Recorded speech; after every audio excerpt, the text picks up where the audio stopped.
And this evaluation is really kind of a way to expand what he was looking at within the San Bernardino Muscogee community. So I'll go briefly over what we've done over the past few months. And just, disclaimer, this is preliminary data. It's not complete. I'm just giving you a teaser of what we've kind of been working on. So if you don't see everything here, just know it's coming. We're still working on it. Right. So what we did was we evaluated the community engagement in the AB617 implementation, and we looked at that engagement across 2018 all the way to 2022. We collected data from various different sources. So we looked at CSC meeting video recordings, transcripts. We looked at comment letters, meeting summaries, and we conducted interviews among several different individuals on the CSC committee that are here this evening. So thank you to those individuals that were part of that process. And once we looked at all those different data sources, what we did was we compiled the data and we identified different key observations around community engagement specific to the San Bernardino Muscogee community. And on this next slide, what I'm showing is, I wanted to kind of show a visual of the data we collected so far. And this one observation we identified was a shift in stakeholder participation across CSC meetings as the meetings progress. And this is, again, looking at those meetings across 2018. So here on this graphic, again, preliminary data, so it stops at 2021. The rest is coming, don't worry.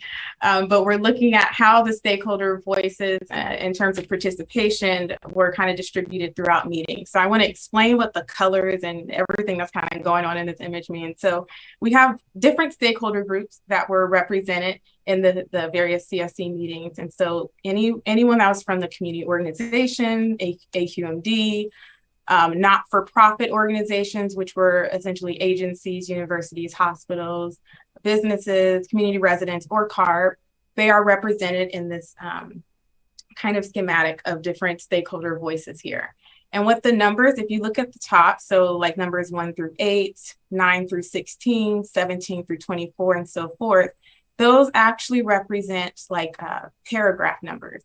And so what these colors are showing you is how long or how much each stakeholder group was speaking in terms of the number of paragraphs. So I want to make the distinction. It's not time, it's looking at paragraph numbers, right? So for example, in paragraphs 1 through 8, you'll see that the majority of those paragraphs are blue. We have a little bit of colors from the other stakeholder groups. And we go to paragraphs 9 through 16. The majority of those paragraphs are blue, as well as 17 through 24. And so what I'm pointing out here is if you look from 2018 to 2020 and then to 2021, we see a kind of a shift in how individuals participated and how their voices were utilized throughout the different stakeholder meetings. So maybe at the beginning, we see that AQMD was speaking for the majority of the meetings. And then when we got towards the end or the middle of the meetings, different stakeholder groups like not-for-profits or community orgs started to join in. Now, as meetings progress, we see that shift kind of change. If you look, you see more of the yellow here at the beginning of the meeting. So if you look at meeting in 2019, August of 2019, you see the community organizations kind of engaging a little bit more, not-for-profits, and you also see community residents engaging as well.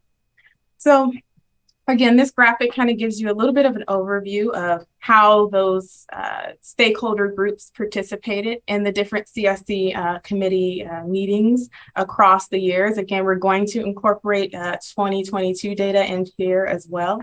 Still in the process of looking at that for right now. And then I'm going to go to the next slide. Oh, we skipped one. Okay. And then just because you might have a question about how these groups were kind of developed and put together. So these groups were inspired by the CSC member roster. And I say inspired because I did change the second group, the agency, school, university, and hospital. I changed it to the not-for-profit to kind of group all those organizations together.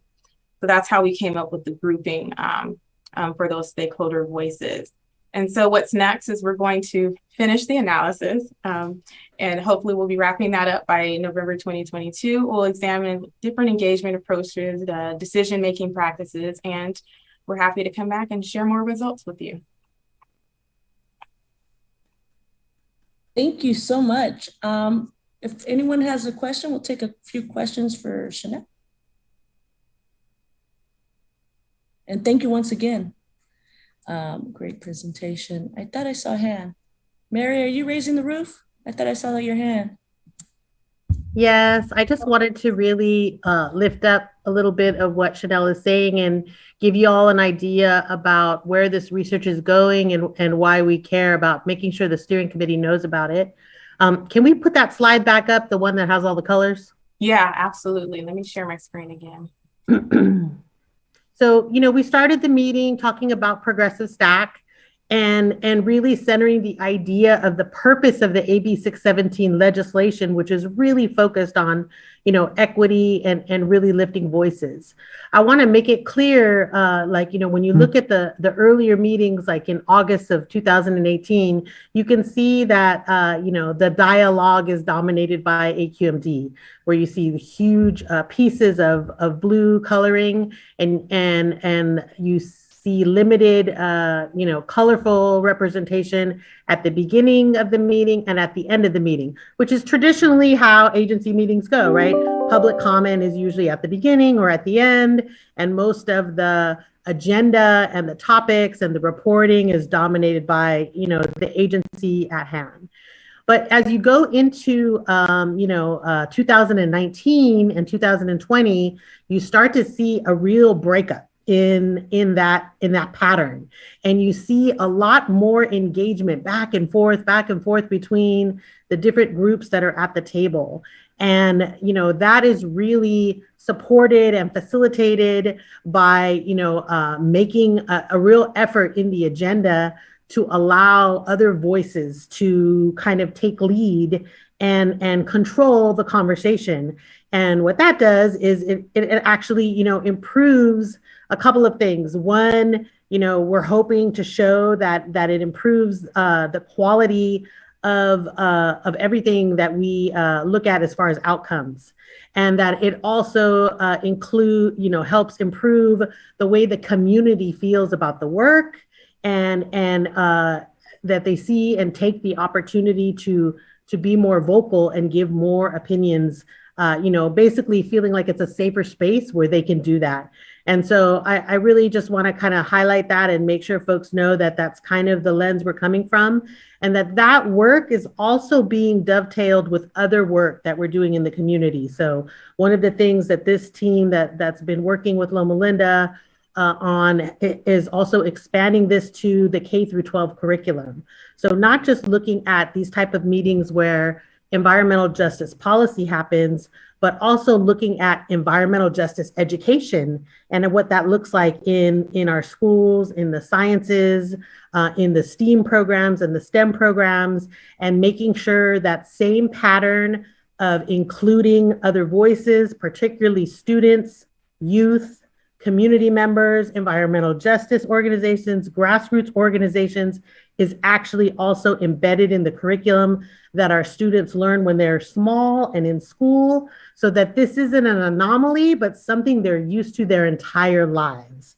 And then, of course, the goal and the hope is that those young folks grow up into adults that do this automatically, that just automatically expect this from the agencies that are passing policy and working on solutions for some of our most vulnerable populations. So I just wanted to unpack that a little bit and say, if folks are interested in this kind of data and research, if they're interested in really expanding the voices of the community, not just in AB 617, but in our education system in general, we really would love to have you at the table. And we are going to be working on that, over the next 2 or 3 years. And please reach out to Chanell or to myself so that we can plug you in and get you involved with this really, I think, groundbreaking work. So thank you so much, Chanell, for your